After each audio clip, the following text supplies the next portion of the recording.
Important question की जो मैंने झड़ी लगा दी है आप लोगों के लिए इस वीडियो में। इस वीडियो में जितने भी मैं क्वेश्चन बताऊंगा ना, आपके बोर्ड एग्जाम में पक्का आएगा। चलिए वीडियो को स्टार्ट करते हैं। मैंने पूरी गणित सब कुछ पढ़ा रखा है, लिंक्स मिल जाएगा डिस्क्रिप्शन में, प्लेलिस्ट आप चेक कर लेना। अरे भाई कंजूस हो, वीडियो पे लाइक तो कर दिया करो। क्वेश्चन पे आ जाते हैं। पहला क्वेश्चन आपसे क्या बोल रहा है, यदि द्विघात समीकरण के मूल बराबर है तो इस के का मान क्या होगा, आपको बताना है। ये क्वेश्चन आपके बोर्ड एग्जाम में 1 या 2 नंबर में आएगा ही आएगा, और मेरे से लिख लो, ठीक है।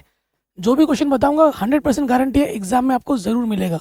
और ये सभी प्रश्न UP board, MP board, Bihar board, Uttarakhand board, Rajasthan board, Jharkhand board, सभी हिंदी मीडियम बोर्ड्स के लिए इंपॉर्टेंट है। तो जो हमें दिया है, हल क्या दिया रखा है हमको, यहाँ लिखेंगे दिया है, हमें दिया है द्विघात समीकरण। जैसे एग्जाम में लिखना है ना, बिल्कुल वैसे लिखाऊंगा, क्योंकि प्रेजेंटेशन बहुत मैटर करता है।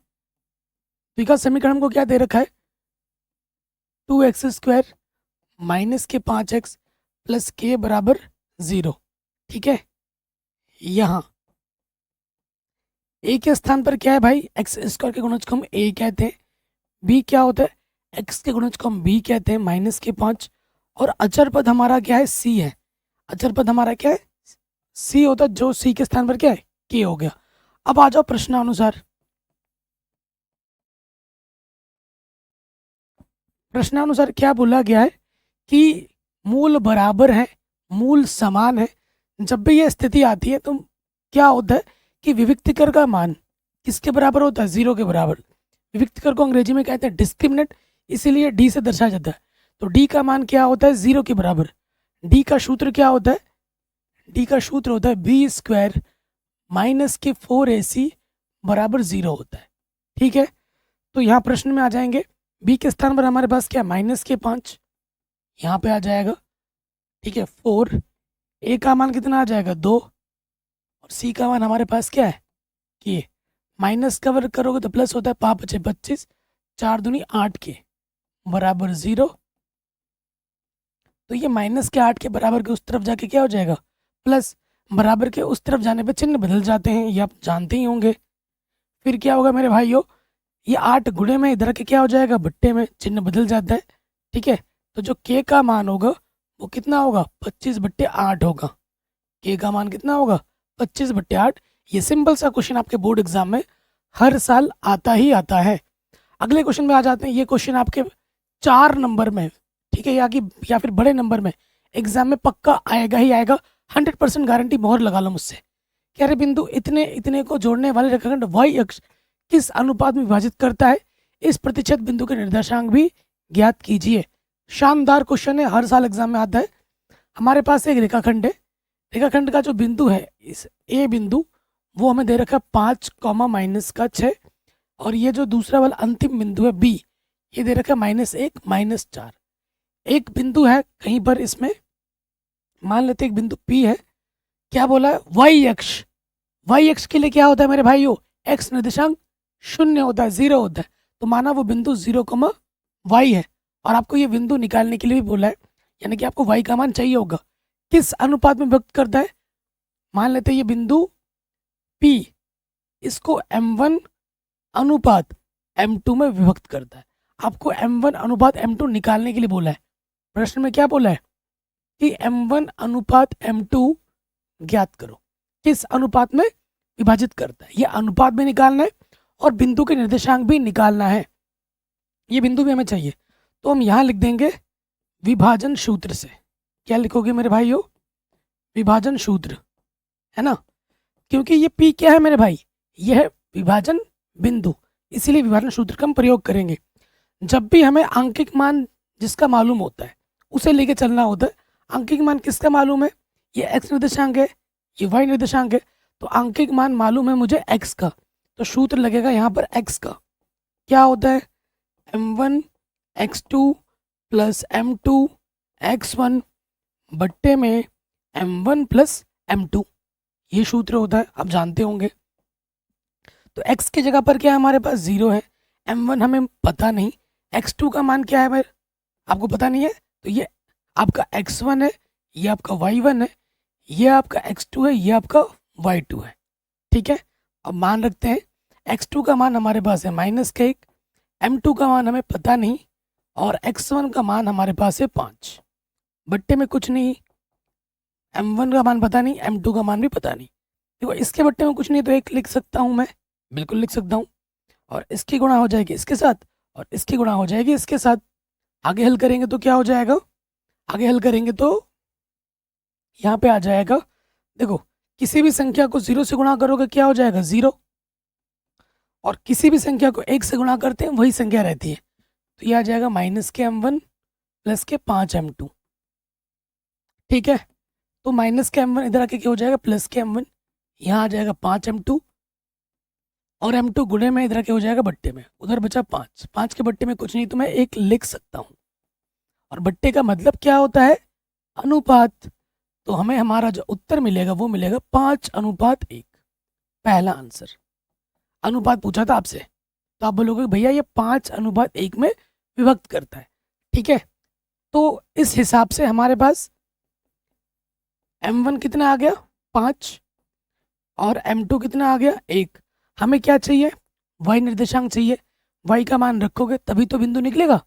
तो फिर से आ जाएंगे हम, अतः y निर्देशांक के लिए सूत्र लिखोगे, y बराबर क्या होता है m1 y2 plus m2 y1 बट्टे में m1 प्लस m2। ठीक है, तो भैया m1 का मान कितना है 5, y2 का मान कितना है माइनस के 4, m2 का मान कितना है 1, और y1 का मान कितना माइनस के 6 बट्टे में m1 प्लस m2, 5 प्लस 1। हल करेंगे, 5 चौको 20 माइनस का 1 छंग 6, 5 और 1 6, माइनस का 26 बट्टा 6, 2 1 कम 2, 2 3 6, 2 3 6। तो y का मान हमें मिला माइनस के 13 बट्टे 3। ये जो प्रश्न है हर साल आता है। तो आगे क्या लिख दोगे, अतः बिंदु, अतः बिंदु, बिंदु में पहले x फिर y आता है, और प्रश्न में x निर्देशांक पहले से ही 0 है, और y हमारे पास क्या मिल गया माइनस के 13 बट्टे 3। तो ये हमें हमारा क्या मिल गया उत्तर। Very very very important question है, मेरे से लिख लो। ये क्वेश्चन आपके बोर्ड एग्जाम में 4 नंबर में आएगा, बड़े नंबर में आएगा, मेरा दावा है। ठीक है, अगले क्वेश्चन पे आ जाते हैं। शानदार क्वेश्चन, वेरी इंपॉर्टेंट है, हर साल एग्जाम में आता है। एक ठोस एक अर्धगोले पर खड़े एक शंकु के आकार का है, एक अर्धगोले पर, ये अर्धगोला है, उसके ऊपर खड़े, अरे ये क्या बना दे रहा हूँ, दीपावली का दीप बना दे रहा हूँ ना भाई। शंकु के आकार का है, ठीक है, शंकु के आकार का है, जिसकी त्रिज्या 3 सेंटीमीटर है। इसकी और इसकी दोनों की त्रिज्या कितनी है 3 सेंटीमीटर। यहाँ से लेकर यहाँ तक क्या है 3, और यहाँ से लेकर यहाँ तक भी कितना है 3 है। ठीक है, तथा शंकु की ऊंचाई 4 सेंटीमीटर है। शंकु की ऊंचाई, शंकु की ऊंचाई कितनी है 4 सेंटीमीटर है। ठीक है जी, उसके बाद इस ठोस का संपूर्ण पृष्ठीय क्षेत्रफल पदों में लिखिए, यानी कि पाई के पदों में लिखिए होगा। ठीक है, पाई के पदों में लिखना है। चलो, तो एग्जाम में कैसे लिखोगे, यहाँ लिखोगे दिया है करके, है ना। प्रॉपर प्रेजेंटेशन कैसे करेंगे वैसे लिखवा रहा हूँ मैं। सबसे पहले लिखना है आपको, हमको क्या दिया है अर्धगोला, अर्धगोला व शंकु दोनों की त्रिज्या सेम है। शंकु की त्रिज्या r बराबर कितनी दे रखी है हमको 3 दे रखी है, 3 सेंटीमीटर। उसके बाद शंकु की ऊंचाई दे रखी है, शंकु की ऊंचाई, शंकु की ऊंचाई h बराबर, ये क्या दे रखा है हमको 4 सेंटीमीटर दे रखा है। ठीक है जी, ये हमने यहाँ लिख दिया। अब आ जाओ प्रश्न में, प्रश्नानुसार यहाँ लिखना है प्रश्नानुसार। प्रश्न में क्या बोला गया है, प्रश्न में ये बोला गया है ठोस का संपूर्ण, ठोस क्या है मेरे भाई ये अर्धगोला है, उसके ऊपर क्या है शंकु है, तो ठोस का आयतन क्या होगा अर्धगोले का क्षेत्रफल, सॉरी क्षेत्रफल पूछ रहा है ना, अर्धगोले का क्षेत्रफल प्लस शंकु का क्षेत्रफल। तो प्रश्नानुसार ठोस का, ठोस का संपूर्ण पृष्ठीय क्षेत्रफल इसके बराबर होगा अर्धगोले का क्षेत्रफल, अर्धगोले का क्षेत्रफल प्लस यहाँ से क्या ऊपर शंकु है, शंकु का क्षेत्रफल। ठीक है भाई, यही होगा, सूत्र रखो यहाँ पर। तो अर्धगोले का सूत्र क्या होता है क्षेत्रफल का? 2 पाई r स्क्वायर। और शंकु का होता है कितना? πr/l। एल क्या होती है? तिर्यक ऊंचाई। क्या आपको तिर्यक ऊंचाई दे रखी है यहाँ पर? नहीं भैया, तिर्यक ऊंचाई हमको क्या करनी पड़ेगी? निकालनी पड़ेगी। तिर्यक ऊंचाई हमको निकालनी पड़ेगी। तिर्यक ऊंचाई का सूत्र क्या होता है? एल बराबर अंडर रूट के अंदर h² प्लस r²। फटाफट निकाल लेते हैं। h का मान क्या है? 4। r का मान है 3। 4 का वर्ग 16, 3 का वर्ग 9, जोड़ेंगे तो 25। 25 का वर्गमूल क्या होता है? 5। तो हमें जो हमारा एल मिलेगा, तिर्यक ऊंचाई मिलेगी, वो मिलेगी 5 सेंटीमीटर। अब इसके मान को हम उठाकर यहाँ रख देंगे। जो हमें मालूम नहीं था वो पता लग जाएगा। प्रश्न में बोला है कि पाई के पदों में निकालना है, तो पाई का मान नहीं रखना है। 2 पाई, आर का मान है 3, पाई ऐसे रखो, आर का मान है 3, एल का मान है 5। 3 तिया 9, 9 दूनी 18 पाई, और ये जगह 5 तिया 15 पाई। ठीक है, 8 और 5 13, हासिल लगा 1, 2 और 1 3, 33 पाई हो जाएगा। क्षेत्रफल है तो आ जाएगा सेंटीमीटर की घात 2। ये हमें हमारा क्या मिल गया? उत्तर मिल गया। कोई डाउट, कोई दिक्कत? बिल्कुल नहीं होगी। हर साल आपके एग्जाम में ऐसा एक प्रश्न जरूर आता है। ठीक है, ये प्रश्न भी बन गया। अगले प्रश्न में आ जाओ। एक शंकु के आधार की त्रिज्या 3.5 सेंटीमीटर तथा ऊंचाई 12 सेंटीमीटर है। शंकु की तिर्यक ऊंचाई ज्ञात कीजिए। शंकु का आयतन भी ज्ञात कीजिए। हमें क्या दे रखा है? सिर्फ और सिर्फ शंकु दे रखा है।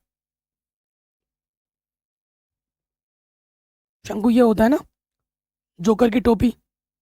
तो तिर्यक ऊंचाई, तिरछी ऊंचाई जिसे हम एल कहते हैं, ये हमसे पूछा गया है। साथ ही साथ हमको ऊंचाई दे रखी है कितनी? 12 सेंटीमीटर। ऊंचाई हमको दे रखी है 12 सेंटीमीटर, और त्रिज्या आर हमको दे रखा है 3.5, 3.5 सेंटीमीटर। तो प्रश्न में कैसे लिखना है? लिखेंगे दिया है। क्या दिया है हमको? शंकु की,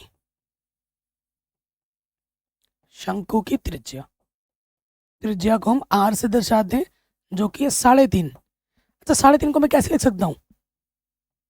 दशमलव इधर से हटेगा, एक आ जाएगा, एक स्थान एक 0 बढ़ जाएगा। 5 7 35, 5 दूनी 10, तो 7/2 लिख सकता हूँ। और हमको क्या दे रखा है? ऊंचाई भी दे रखी है, ऊंचाई h। ऊंचाई हमारे पास क्या दे रखा है? 12 सेंटीमीटर। ठीक है, हमसे क्या पूछा गया है? प्रश्नानुसार लिखेंगे। प्रश्नानुसार, प्रश्न के अनुसार हमें निकालना है तिर्यक ऊंचाई। हमें क्या निकालना है? तिर्यक ऊंचाई। तिर्यक ऊंचाई एल बराबर जो सूत्र होता है वो होता है अंडर रूट के अंदर h² प्लस r²।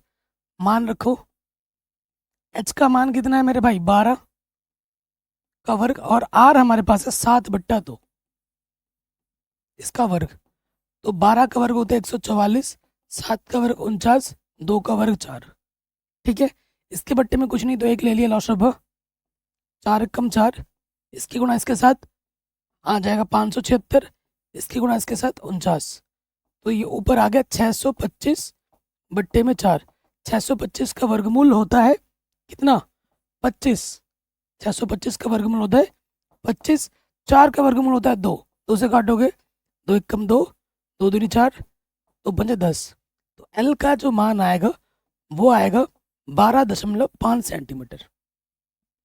पहला आंसर। जो तिर्यक ऊंचाई होगी मेरे भाइयों वो होगी 12.5 सेंटीमीटर। पहला आंसर आ गया। अगले में हमें क्या निकालना है? हमसे बोला है शंकु का आयतन भी निकालो। क्या निकालो? शंकु का आयतन। अब हमें निकालना है शंकु का आयतन, जिसका सूत्र होता है 1/3 पाई r² h। ठीक है, तो 1/3 पाई का मान क्या होता है? 22/7। आर हमारे पास है 7/2, स्क्वायर है तो 2 बार गुणे में आ जाएगा, 7/2 गुणा 7/2। और h हमारे पास हमको क्या दे रखा है? 12। एक साथ से एक साथ कटा, एक साथ से एक साथ कटा, और 2 दूनी 4, 4 तिया 12, 12 से 12 कटा, ऊपर क्या बचा? 22 × 7, 22×7 = 154 सेंटीमीटर क्यूब आयतन पूछा है ना, तो घात में 3 लगेगा मात्रक में। आगे आंसर देख रहे हो कितनी बार पूछा गया, वेरी इंपॉर्टेंट है। 2 नंबर में ये प्रश्न आएगा ही। आगे बढ़ते हैं, शानदार जानदार क्वेश्चन है। ऐसा क्वेश्चन बार बार इसी टाइप का सेम क्वेश्चन हर साल आ रहा है, हर साल यही सेम क्वेश्चन लगातार 2-3 बार पूछा गया, लेकिन इस टाइप के क्वेश्चन हर साल आ रहा है। पिछले साल भी आया था, 7 के 7 सेट्स में आया था, ठीक है, और उससे पहले भी आया था, हर साल आ रहा है, तो वेरी वेरी इंपॉर्टेंट है। कह रहे 7 मीटर ऊंचे भवन के शिखर से एक केबल टावर के शिखर का जो उन्नयन कोण है वो 60 डिग्री है, और इसके बाद का जो अवनमन कोण है वो 45 डिग्री है। टावर की ऊंचाई आपको ज्ञात करनी है। देखो टावर हो या घर हो, वो ज़मीन पे ही बनेंगे, हवा में तो लटकेंगे नहीं। तो ये हमारी धरती माता है, ये ज़मीन है, ठीक है, और उसके बाद ये हमारे टावर है, ये हमारा टावर है, और ये हमारा घर है, ये हमारा क्या हुआ, घर हुआ। तो इस धरती के समांतर मुझे एक रेखा लेनी पड़ेगी, ले ली मैंने। तो जो घर की ऊंचाई हमें दे रखी 7 मीटर ऊंचे भवन, भवन की ऊंचाई है 7 मीटर, ठीक है, और ये हमारा क्या मीनार है, केबल टावर है। कह रहे इस बिंदु से केबल टावर के शिखर का जो उन्नयन कोण है वो कितना है, 60 डिग्री है, और इसके पाद का जो अवनमन कोण है, शिखर तो ये हुआ, पाद ये हुआ, पाद जो पीछे से निकलता है वो नहीं, पाद मतलब पैर, ठीक है। तो ये इस पाद का जो अवनमन कोण है, अवनमन कोण यहाँ बनेगा, ठीक है, एक्चुअली बनेगा तो यहाँ पर, लेकिन जो यहाँ कोण बनता है वही कोण यहाँ बनता है। यहाँ अवनमन कोण कितना बोला है, 45 बोला है। उन्नयन 60 है, अवनमन 45 है। टावर की ऊंचाई बतानी है, टावर की ऊंचाई यहाँ से लेकर यहाँ तक है पूरी।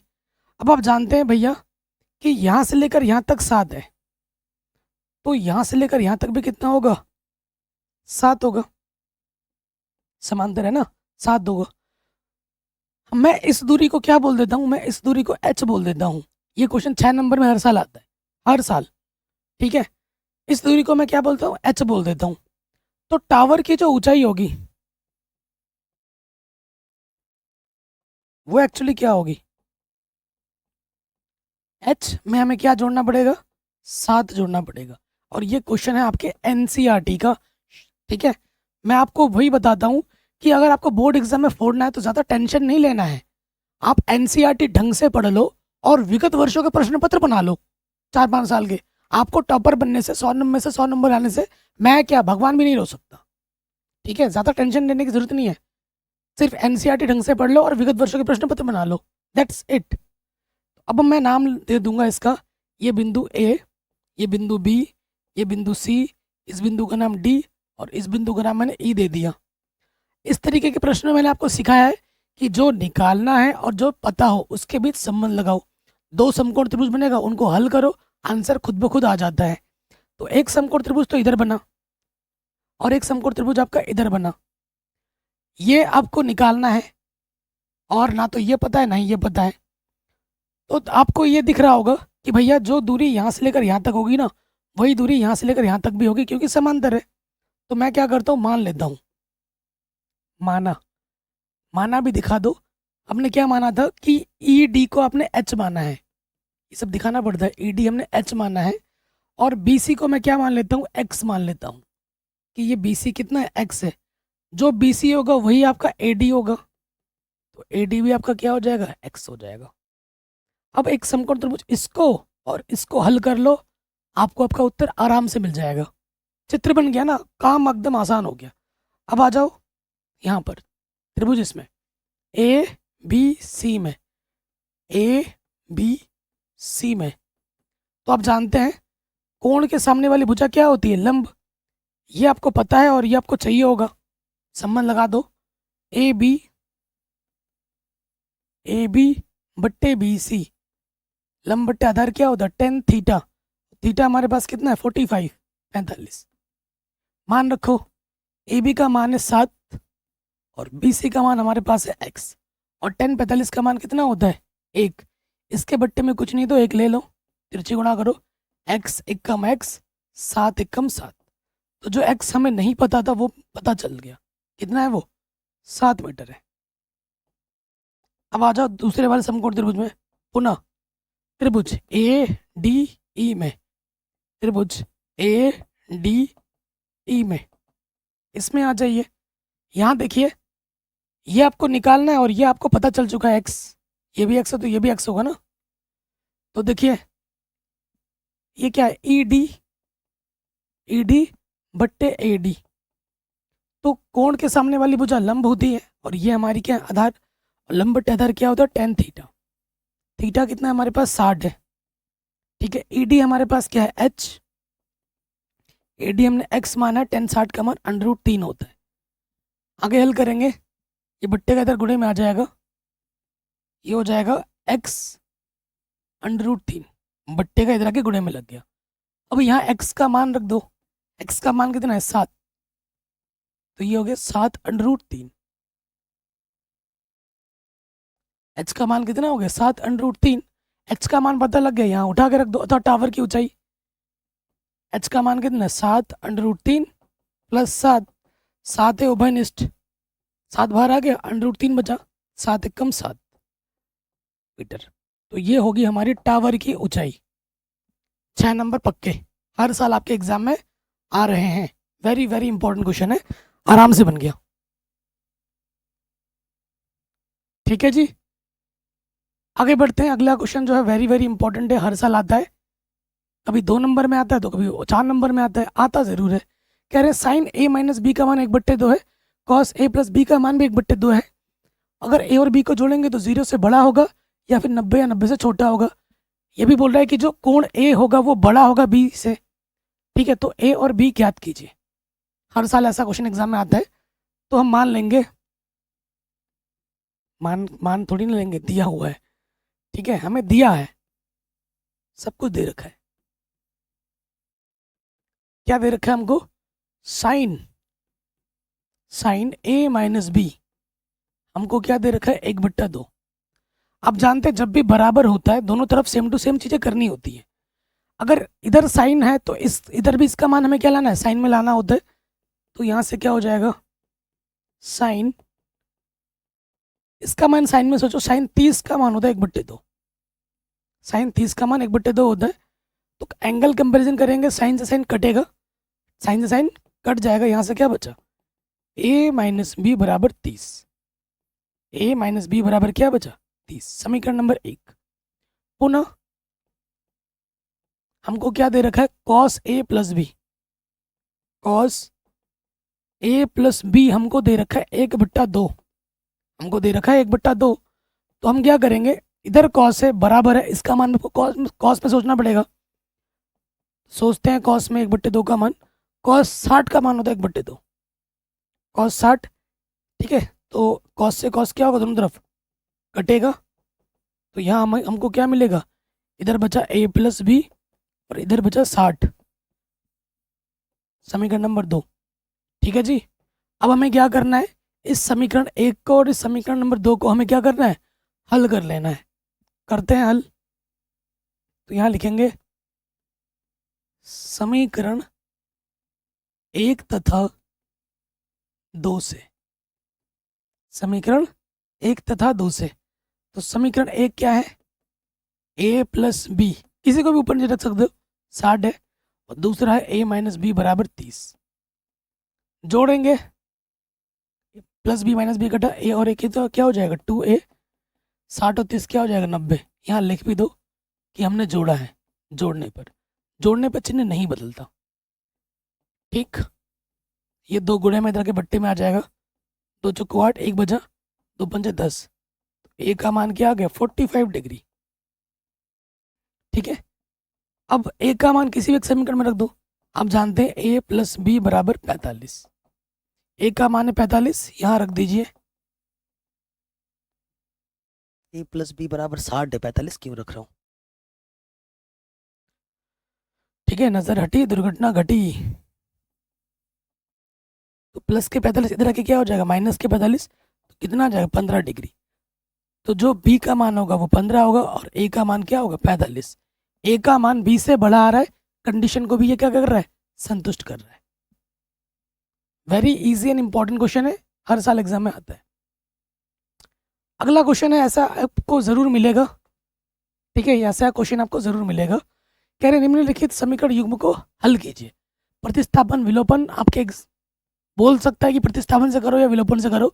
अगर नहीं बोल रहा तो आपकी मर्जी है, आप किसी से भी कर सकते हैं, ठीक है, आप किसी से भी कर सकते हैं। तो फिलहाल हमको दिया क्या है,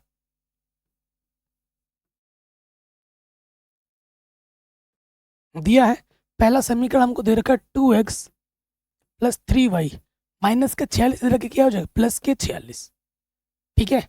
उसके बाद 3x प्लस के 5y, ये माइनस के 74 उधर जाके क्या हो जाएगा प्लस के 74।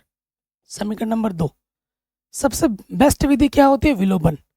विलुप्त कर रहे हैं, इधर x को विलुप्त कर रहे हैं, इधर 3 है तो इस वाले में 3 से गुणा करना होगा, इधर 2 है तो इस वाले में 2 से गुणा करना होगा, ऐसे दिखा के कर सकते हो। और यहाँ सिंपल लिख दो समीकरण 1 तथा 2 से, समीकरण 1 तथा 2 से 3 से गुणा करेंगे तो क्या हो जाएगा, देखो 3 दूनी 6x, 3 तिया 9, 3 छंग 18, हासिल लगा 1, 3 चौके 12 और 1 13।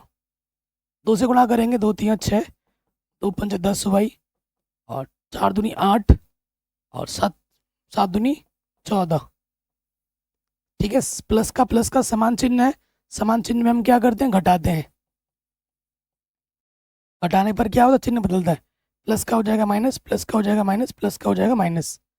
तो अब देखिए प्लस का एक 6x माइनस का 6x कटा, और यहाँ क्या जाएगा 9 में से 10y घटाओगे माइनस के y, 8 में से 8 घटाओगे 0, 4 में से 3 घटाओगे 1 आ जाएगा माइनस के। तो माइनस से माइनस कटा, y का मान क्या आ गया 10, y का मान आ गया 10। y का मान किसी भी एक समीकरण या दो में रख दीजिए, आंसर आ जाएगा। अब हम क्या करेंगे, y का मान उठाएंगे, आपकी मर्जी है, इसमें रखो या फिर इसमें रखो। लिख देते हैं यहाँ पर कि y का मान, y का मान समीकरण 1 में रखने पर, ठीक है, समीकरण 1 में रखने पर। समीकरण 1 पहले लिख लो एक बार, क्या है 2x प्लस का 3y बराबर है 46। मान रखेंगे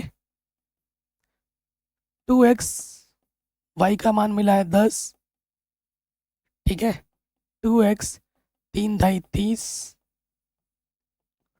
प्लस का 30, उधर जाके क्या हो जाएगा माइनस का 30, क्योंकि अंकों को एक तरफ लिखते हैं, घटाओगे तो 16 आ जाएगा।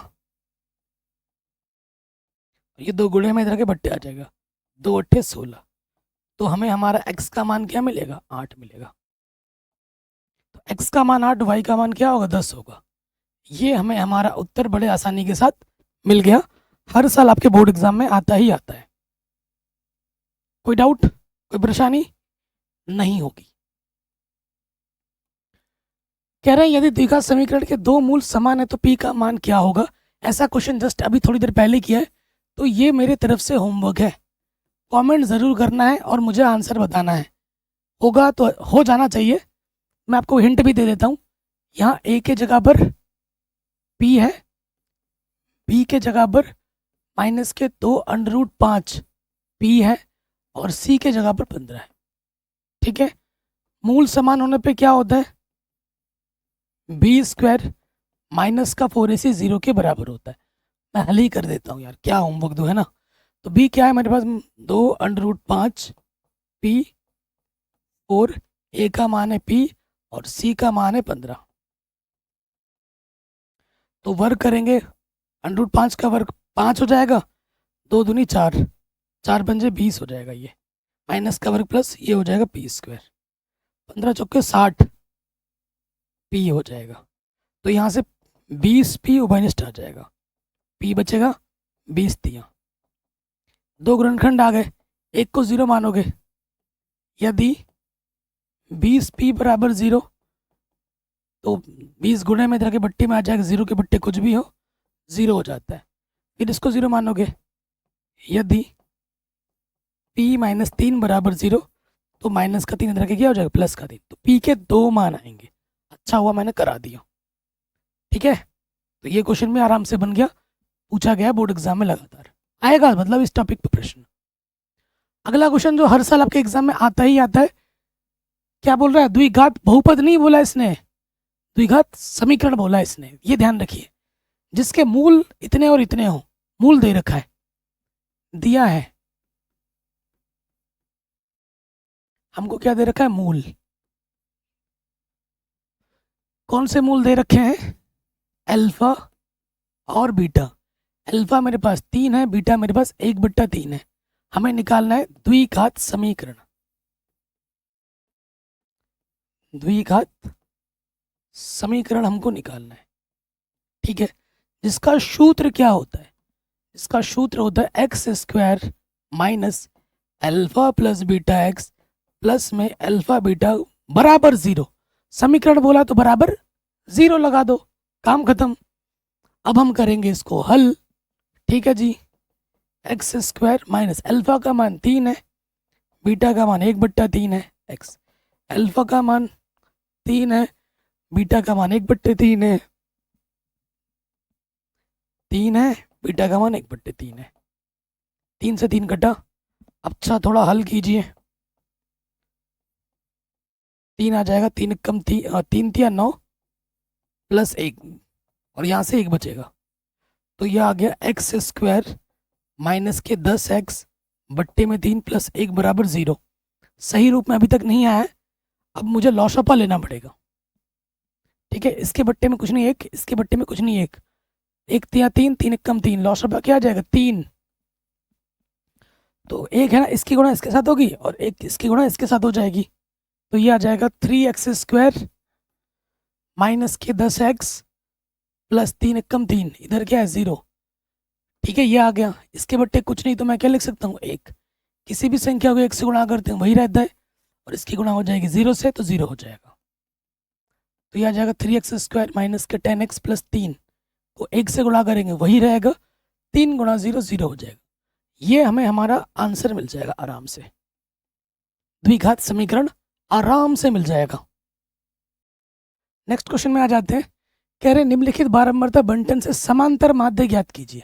समांतर माध्य, माध्यिका, बहुलक, इन तीनों में से हो सकता है 2 टॉपिक, माध्य, माध्यिका, बहुलक में से 2 टॉपिक तो पूछेगा ही। माध्यिका हर साल आता है, बहुलक भी आता है, माध्य भी आता है, तो तीनों में से कोई 2 टॉपिक तो आएगा ही आएगा। इसका मतलब क्या है? तीनों को अच्छे से पढ़ना समझना बहुत ज़रूरी है। मैंने पूरी गणित पढ़ा रखी है, एनसीईआरटी, पूरी एनसीईआरटी पढ़ा रखी है। एक बार आप प्लेलिस्ट चेक कीजिए, डिस्क्रिप्शन देखिए, हर चैप्टर के ऑब्जेक्टिव पढ़ा रखे हैं, सब्जेक्टिव क्वेश्चन करा रखे हैं, चैप्टर वाइज क्वेश्चन बैंक करा रखा है। तो क्या चाहिए? सारा कुछ फ्री में पढ़ा रखा है। कह रहे हैं ये वर्ग अंतराल है, ये बारंबारता है, इसका समांतर माध्य निकाल। किसी विधि का उल्लेख नहीं किया है, विधि आपकी चॉइस है, कोई सी विधि भी लगा सकते हो जो आपको सही लगता है, ठीक है। तो यहाँ लिख देंगे सबसे पहले वर्ग अंतराल, फिर आ जाएगा बारंबारता का कॉलम, फिर आ जाएगा वर्ग चिन्ह का कॉलम, फिर देखते हैं क्या कितने कॉलम की हमें ज़रूरत पड़ती है या नहीं पड़ती है, ठीक है। तो सबसे पहले यहाँ लिखते हैं हम वर्ग अंतराल, वर्ग अंतराल, यहाँ आती है बारंबारता, वर्ग चिन्ह, उसके बाद अभी देखिए आगे देखेंगे। वर्ग अंतराल दे रखा है 0 से 10, 10 से 20। देखो समांतर माध्य में ये जरूरी नहीं कि 10 पे खत्म हो रहा 10 से स्टार्ट हो, इससे कोई फर्क नहीं पड़ता। माध्य में बहुलक निकालना हो, माध्यिका निकाल लो तो जरूरत पड़ती है उस चीज की। फिर हमें दे रखा है 20 से 30, फिर क्या है 30 से 40, फिर क्या है 40 से 50।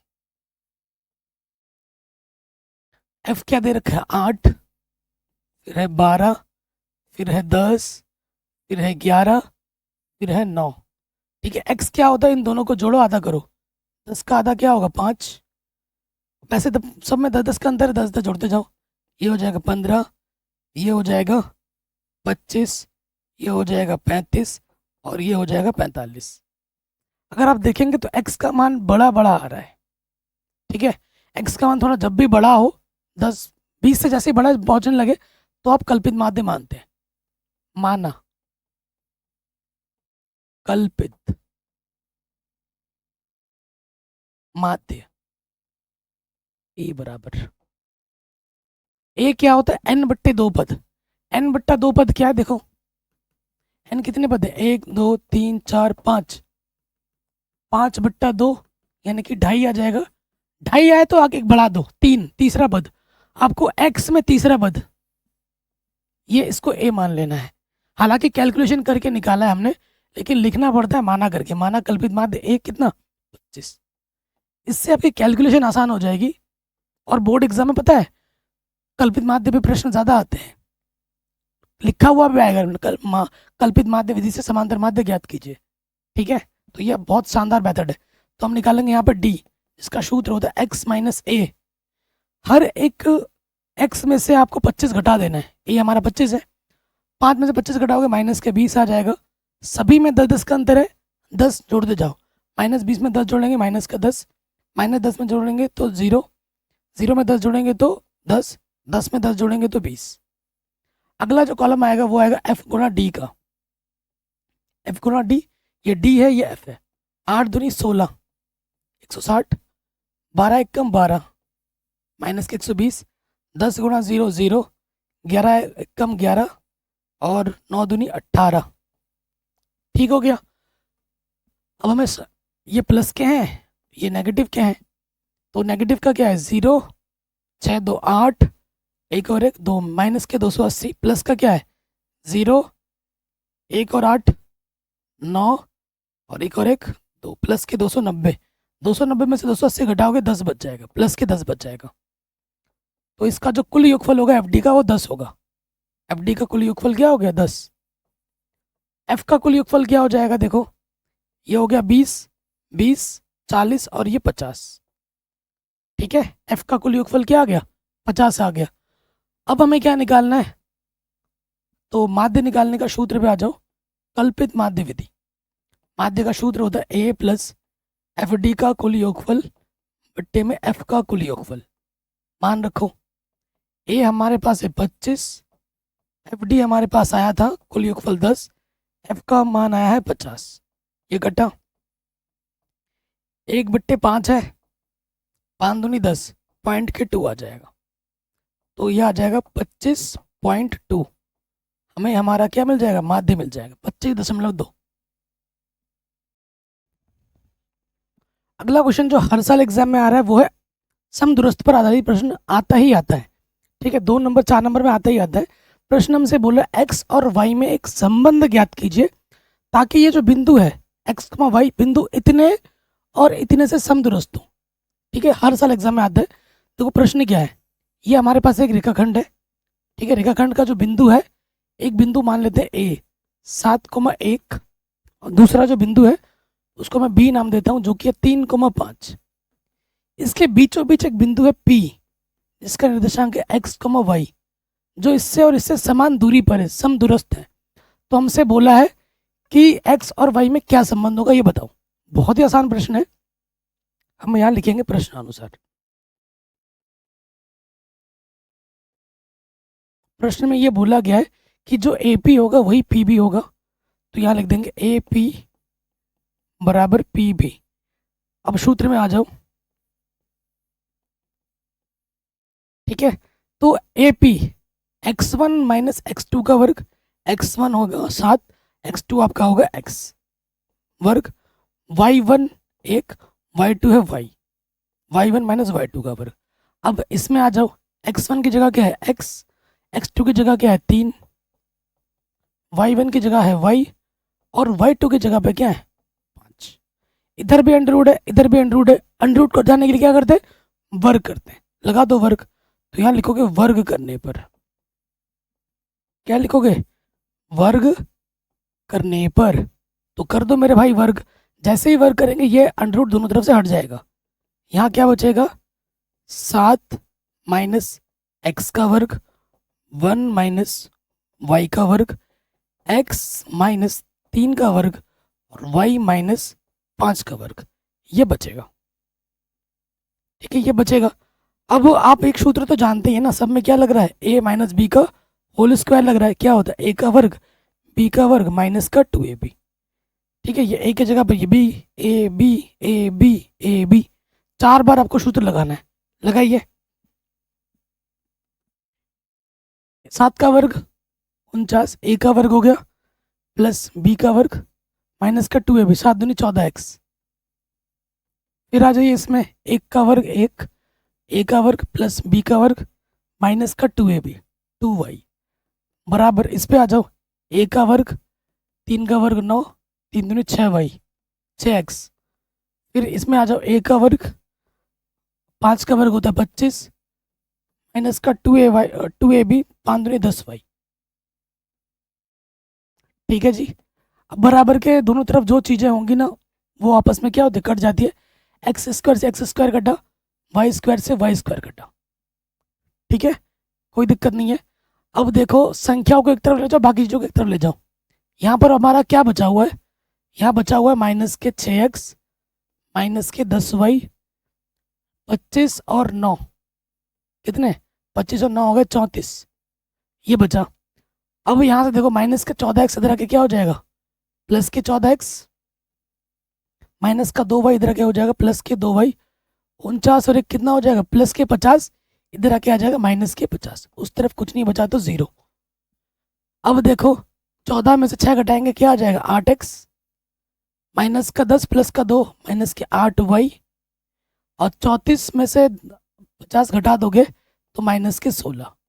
8 आपका आ जाएगा उभयनिष्ठ, 8 एकम 8, 8 एकम 8 बाहर, 8 दूनी 16, ये 8 गुणे में उधर के बट्टे में आ जाएगा x माइनस 2, 0 के बट्टे में 8 और 0 के बट्टे में कुछ भी हो क्या होता है 0 होता है। 0 के बट्टे में कुछ भी हो क्या होता है 0 होता है। ठीक है, तो ये x और y में उभय जो संबंध हमसे पूछा गया था वो हमारा आराम से मिल गया। ठीक है जी, हर साल आपके बोर्ड एग्जाम में आ जाता है। अगला क्वेश्चन है त्रिभुज पर आधारित। हमसे बोला चित्र में पी ओ आर भुजा पी आर और क्यू आर पर बिंदु एस तथा टी इस प्रकार है कि ये जो कोण पी है और ये जो आर टी एस मतलब ये वाला कोण इस कोण के बराबर है। तो हमको बताना आर पी क्यू कहाँ है भाई, आर पी क्यू ये बड़ा वाला आर टी एस के क्या होगा समरूप होगा। बहुत ही आसान प्रश्न है।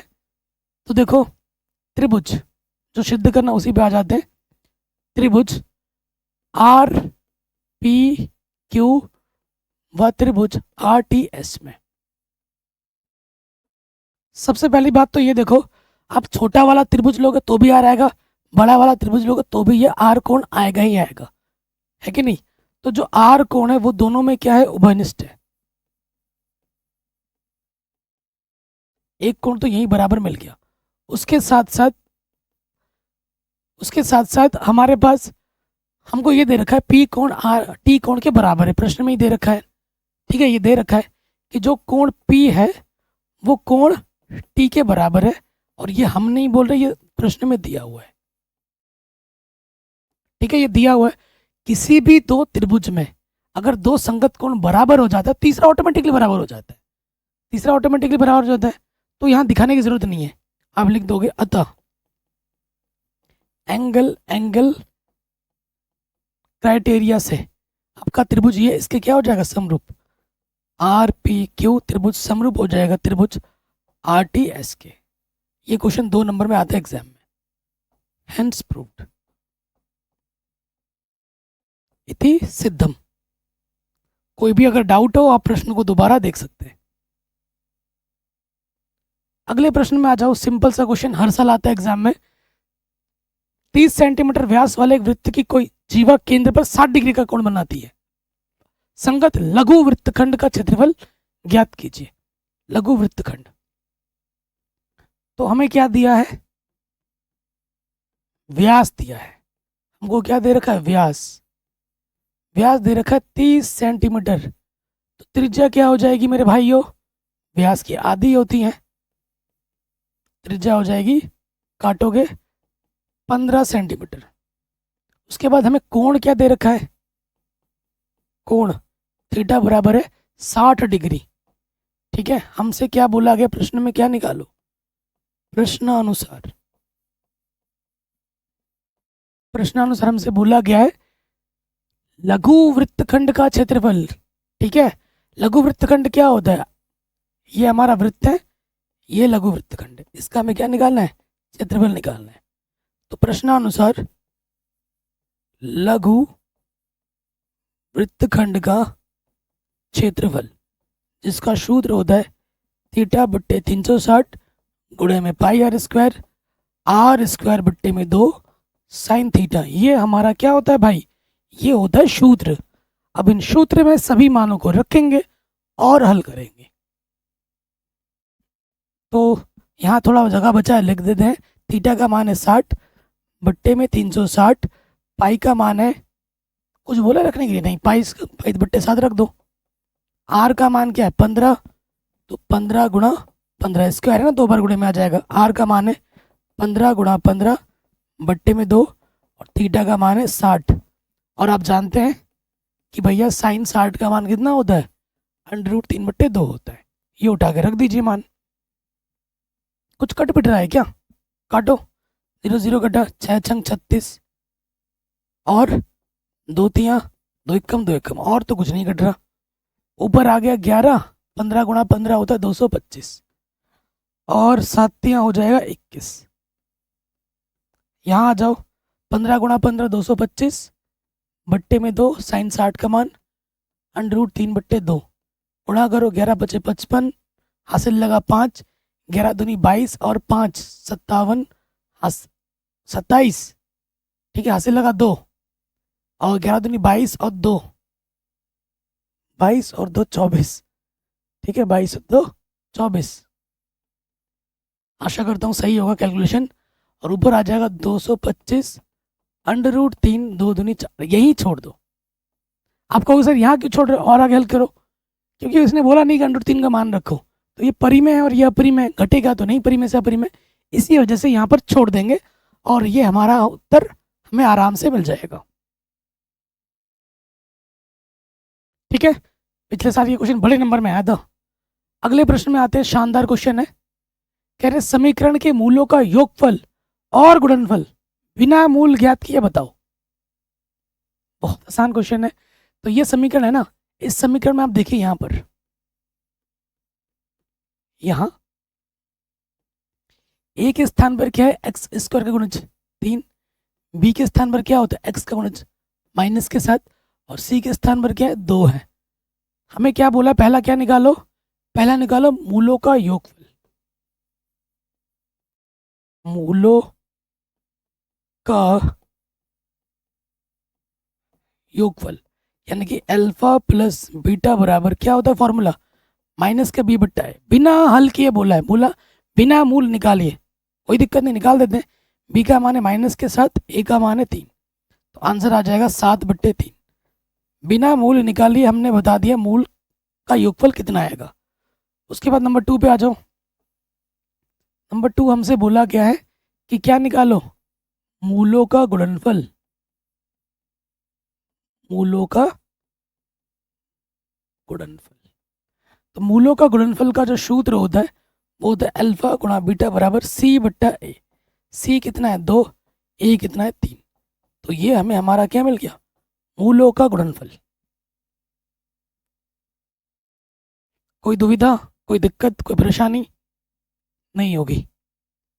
कह रहे के का मान ज्ञात कीजिए जिसके लिए ये और ये एक अद्वितीय हल है। ऐसा क्वेश्चन एग्जाम में आता ही आता है, हर साल आता है, ठीक है, अद्वितीय हल है। तो दिया गया समीकरण पहले ढंग से लिख लो, दिया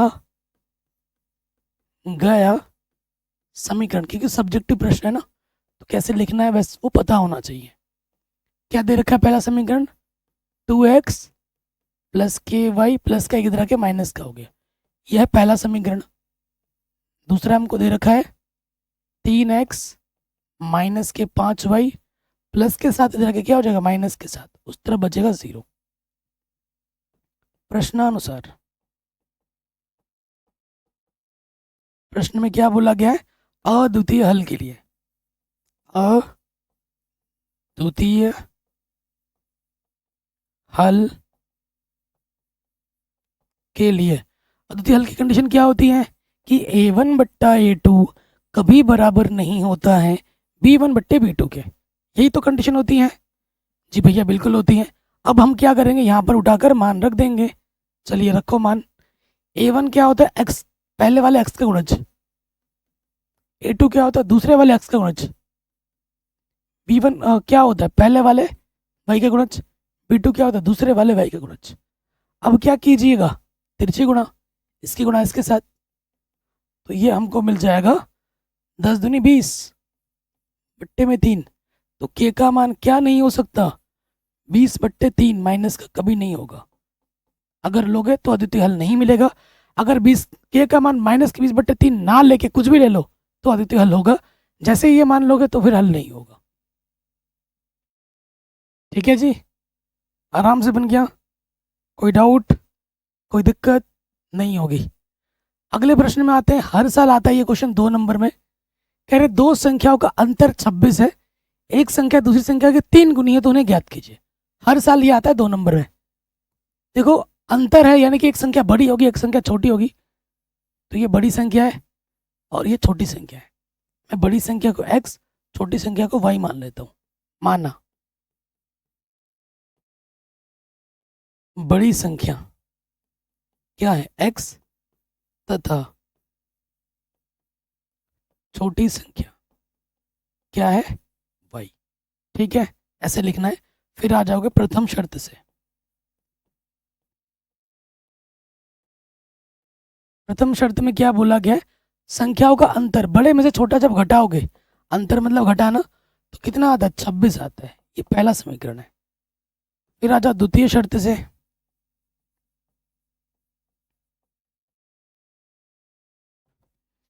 द्वितीय शर्त में यह बोला गया है कि जो एक संख्या है बड़ी संख्या दूसरी वाली संख्या की कितनी गुनी है, 3 गुनी है।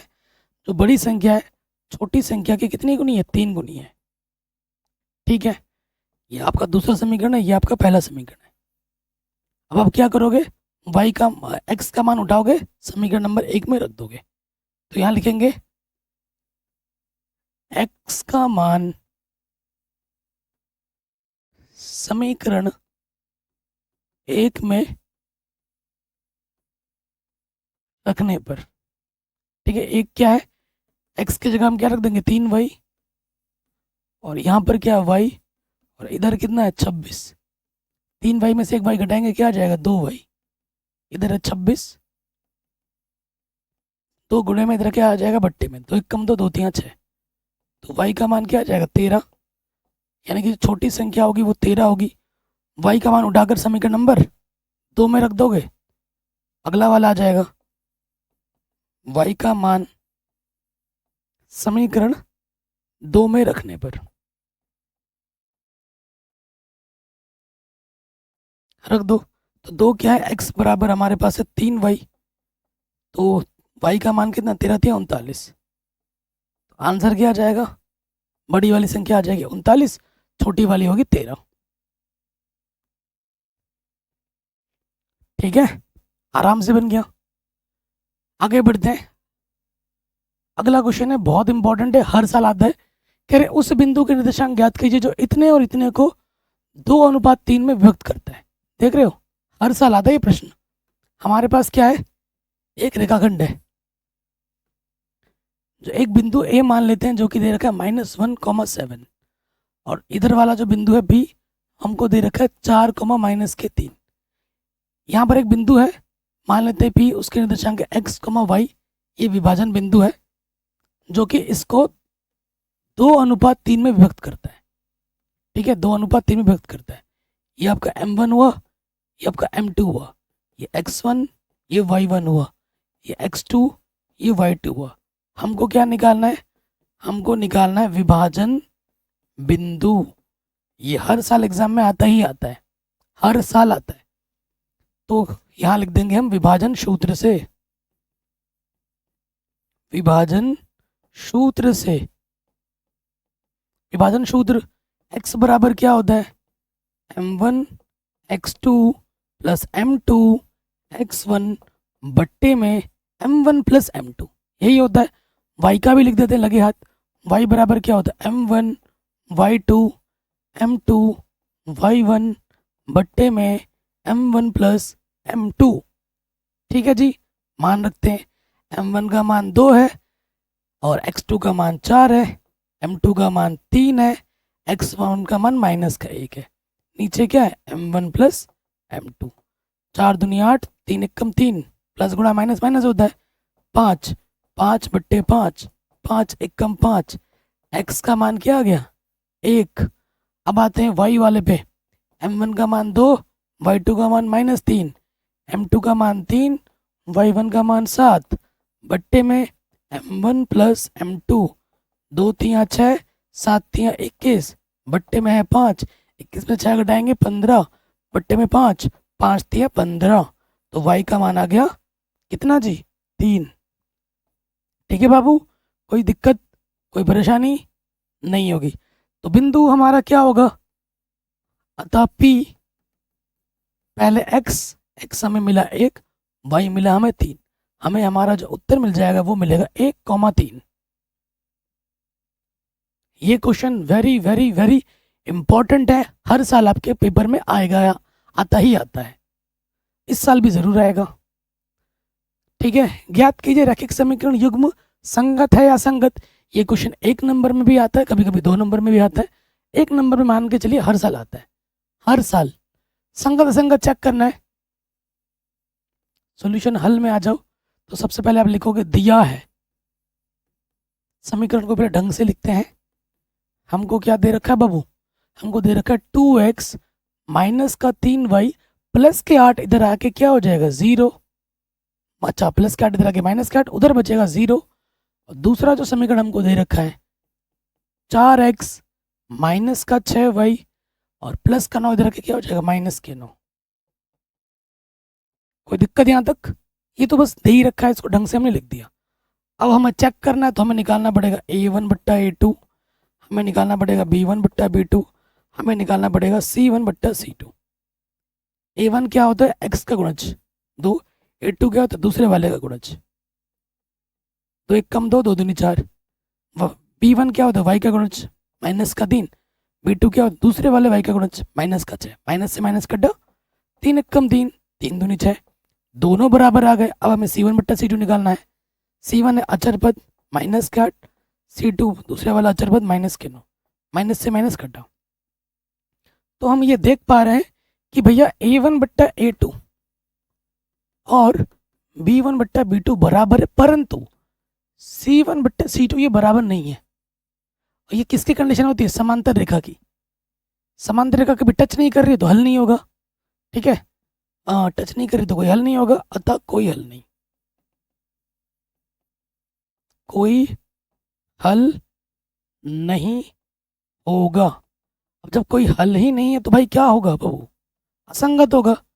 जब जब हल होता है तब संगत होता है, अब जब हल ही नहीं है तो संगत कहाँ से हो जाएगा, है कि नहीं, क्योंकि क्या है ये समांतर रेखा है, समांतर रेखा कभी टच ही नहीं हो रही है तो भाई हल कहाँ से हो जाएगा। जब इन दोनों में प्रेम ही नहीं है तो उनका बेबी कहाँ से आ जाएगा, है कि नहीं। वही चीज यहाँ पे हो रहा है।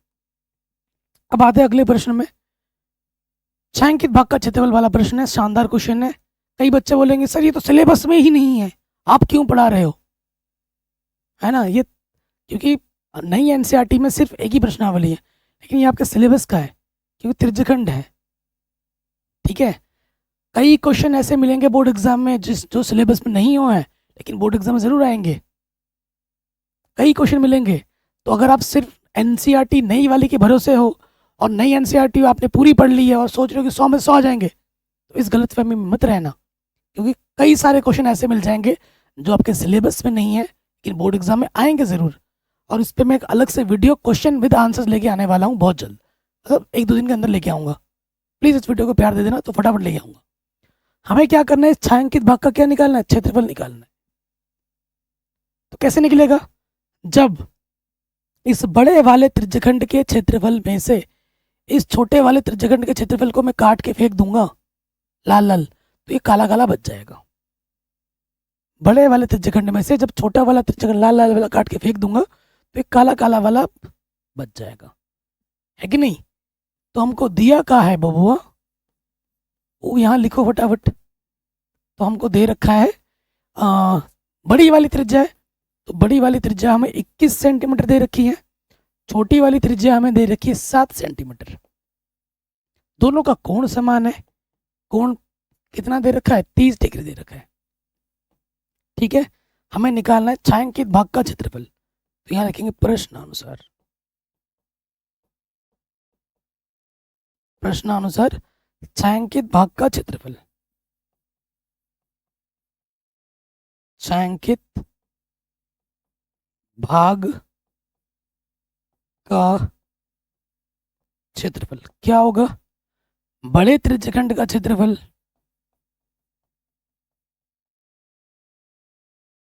बड़े त्रिज्यखंड का क्षेत्रफल माइनस छोटे त्रिज्यखंड का क्षेत्रफल।